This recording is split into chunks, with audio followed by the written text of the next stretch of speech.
Bonsoir à tous. Donc, vous êtes ici à la boutique, pour ceux qui ne connaîtraient pas l'endroit. La boutique, c'est le lieu d'association L'Art, Hic et Hoc, qui, disons, promeut toutes les expressions artistiques, comme vous le voyez, picturales, photographiques, mais aussi et surtout, bien sûr, poétiques. Ce qui va être le cas aujourd'hui. Alors, ce soir, donc, l'association L'Art, Hic et Hoc a le plaisir de recevoir, enfin, avec le partenariat de la librairie au Poivre d'Âne, a le plaisir de recevoir ici, donc, Henri-Frédéric Blanc, qui est un écrivain marseillais, mais de renommée internationale, puisque grâce aux traductions, aux mises en scène de ses textes, et aussi aux adaptations cinématographiques ou télévisées, est connu dans le monde. Son grand amour, c'est la littérature. Donc la littérature, c'est l'amour de la langue, et cette langue, il l'a adaptée à tous les genres, poésie, théâtre, nouvelles, romans, et il l'a écrite dans tous les registres, du plus vulgaire au plus grossier. Vous pourrez en juger. Combien de fois ne m'a-t-on pas demandé d'où je venais? Eh bien, sachez, mesdames et messieurs, que je viens de ma tête. Tout homme qui n'a plus peur est poète. Tout homme libre est poète. Fragile comme un éclat d'étoile dans une perle de rosée. Nous autres, hommes libres et poètes, nous semblons des lanternes japonaises qui n'éclairent à peu près qu'elles-mêmes, mais qui, dans le brouillard, donnent signe de vie. Ici est passé un être humain, vous pouvez avancer dans le marécage sans crainte des crocodiles. J'en vois trop qui font semblant d'être vieux. Faut être con pour être vieux, mon vieux. Aux arts, citoyens, formez vos gueuletons. Chantons, chantons, qu'un vin joyeux abreuve nos gosiers. Camus disait qu'un homme, ça s'empêche. Moi, je dirais un poète, ça s'empêche pas. À propos de grossièreté, c'est vrai que j'emploie parfois un langage grossier, mais j'aime pas du tout la vulgarité. Je pense que les gros mots peuvent empêcher l'abus des grands mots. Un de nos mots sociaux. On est toujours écrasé par le verbe qui vient d'en haut, et moi j'ai toujours tendance à chercher la vérité en regardant en bas, en écoutant ceux qui ne parlent pas. Donc, Chichi, Sébastien Ballester. Alors, pour vous raconter comment j'ai découvert Henri rapidement, en 2 mots, j'ai toujours aimé les mots, jouer avec les mots, j'adore ça.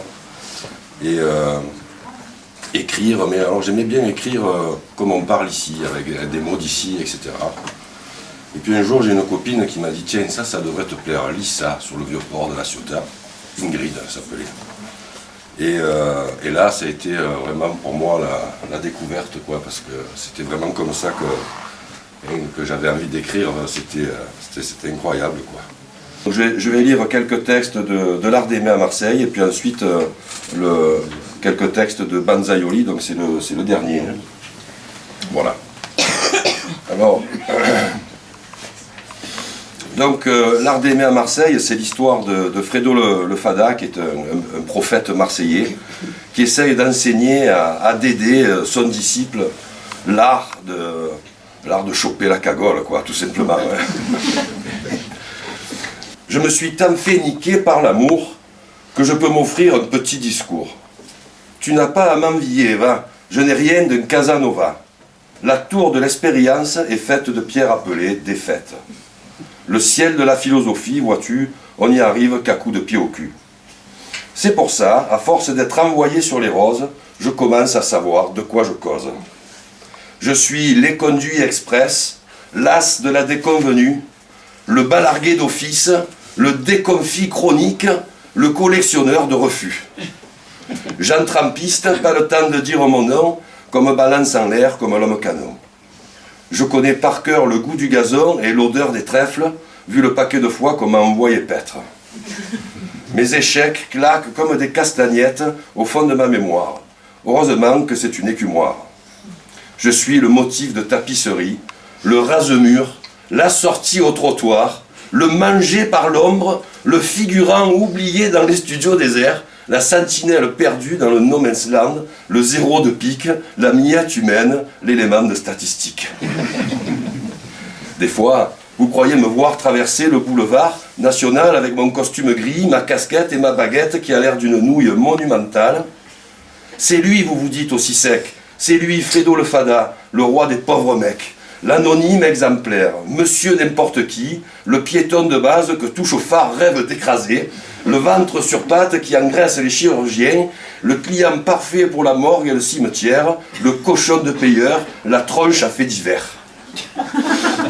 Si on ne récolte pas dans les bars marseillais autant d'honneur qu'à l'université, l'esprit de vérité n'y est pas moins présent. Hélas, leur fréquentation n'est pas dépourvue de danger. D'aucuns assurent que le paradis fleurit à l'ombre des bouteilles. Je n'en suis pas convaincu. Certes, l'eau fait plus de ravages que l'alcool. Sans évoquer le déluge, j'en veux pour preuve les tsunamis, naufrages, inondations, écroulements de barrages, etc. Mais le pastis n'est pas du petit lait. Si ses vertus sont connues, son abus peut avoir des effets tragiques, comme en témoignent nombre de collègues au fond de leur tombe. Carpe diem, c'était la devise des Romains. Traduction, profite bien d'aujourd'hui sans attendre qu'il pleuve des saucissons, parce qu'avec la scoumoune que t'as, les saucissons, ils t'assommeront en tombant, et je te dis pas ce qu'ils te feront au rebond. Hein. Si au boule tu alignes carreau sur carreau, si tu fais régner ta loi au baby-foot, si à la contrée tu mets tout le monde minable, si tu composes l'aioli comme un Mozart de l'huile d'olive, et si par-dessus le marché aux puces, des fois tu payes la pizza aux collègues, jamais dégueu viendra te reprocher d'avoir fait une victime de la circulation. Un bon pêcheur a le droit d'avoir les mains sales. Et moi j'avais entendu parler d'un énergumène qui lisait mes livres à la Ciotat longtemps avant de me connaître. Qui sait, j'en entendais parler. Et en fait c'est exactement ce que j'espérais. Voilà, c'est fait pour être lu, c'est fait pour être dit, c'est fait pour la bouche et les oreilles. C'est de la littérature de proximité. En fait.